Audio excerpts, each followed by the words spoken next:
Selamat sore, selamat datang di Dokter Rose Indonesia. Saya Dr. Rian Tamrin. Seperti biasa, saya akan membagi buat Anda seputar fakta di dunia kesehatan untuk menuju sehat sesungguhnya. Di mana lagi kalau bukan di Dokter Rose Indonesia. Wah, semangat sekali penonton saya yang di studio hari ini.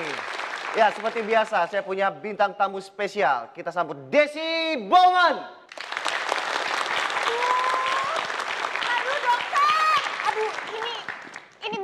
Disunat dokter, sakit sekali dokter. Apanya disunat sepatunya? Bukan. Oh bukan.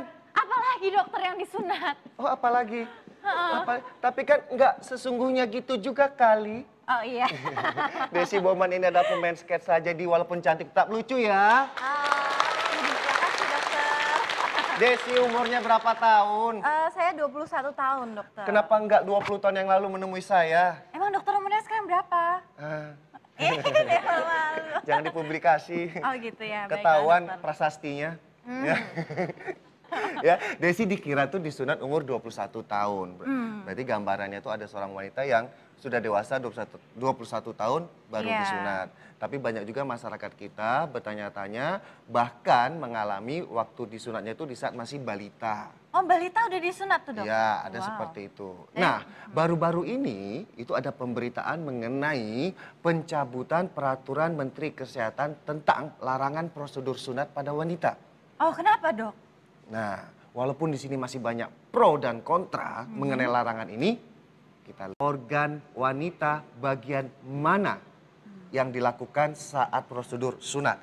Nah, karena ini bicara masalah prosedur sunat, kita harus praktekkan sesuai dengan higienik. Pakai sarung tangan ya. Pakai sarung tangan. Ini kita ibaratkan adalah organ daerah kewanitaan. Ya.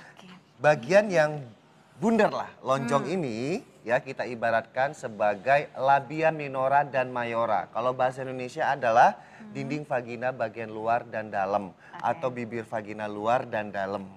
Yang bagian satu ini kita ibaratkan sebagai klitoris bahasa medisnya. Ya, biasanya dia berbentuk seperti biji kacang, besarnya seperti itu.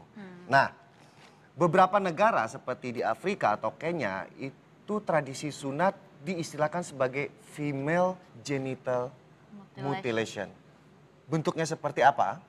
Kita bandingkan nih. Baik. Ya, mutilasi sama prosedur sunat yang biasa dilakukan di Indonesia. Karena kita tahu masalah sunat itu, prosedur sunat baik pun pria maupun wanita dari sisi medis, sisi budaya juga mempengaruhinya. Sekarang kita praktekin yang mutilation atau mutilasi. Yang terjadi di Afrika itu dok? Ya, kebanyakan seperti itu. Nah, bicara masalah mutilasi, biasanya yang dipotong adalah sebagian dari lapisan luar vagina.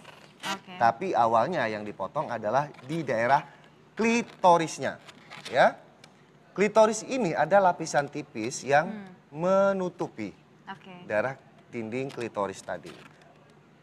Biasanya lapisan ini yang dipotong juga, atau bisa dengan sangat ekstrim. Ya, itu langsung klitorisnya yang dipotong. Mutilasi ini tidak hanya pada bagian klitoris, tapi juga sebagian lapisan pada dinding vagina. Ya, nah kasus ekstrim itu tadi tidak hanya dipotong pada bagian klitoris, tapi pada lapisan dinding vaginanya.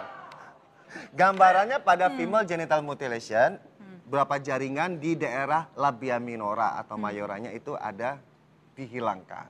Selain pada bagian klitoris. Nah, kita tunjukkan prosedur sunat yang umumnya ya ini dilakukan oleh medis. Kenapa ada pencabutan dari peraturan Menteri Kesehatan tentang larangan. Jadi awalnya dilarang. Akhirnya peraturan Menteri Kesehatan mencabut larangan tersebut. Ini bisa salah satu disebabkan karena keliru dalam pemahaman prosedur sunat tadi.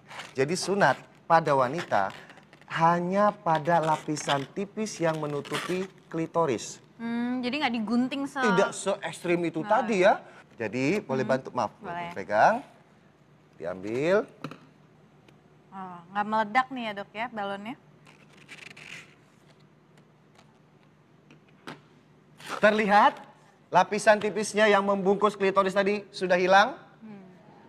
Seperti ini prosedur sunat wanita yang sebaiknya dilakukan. Jadi tidak menimbulkan kesakitan, bahkan kerugian, bahkan hilangnya sebagian organ pada kewanitaan tersebut.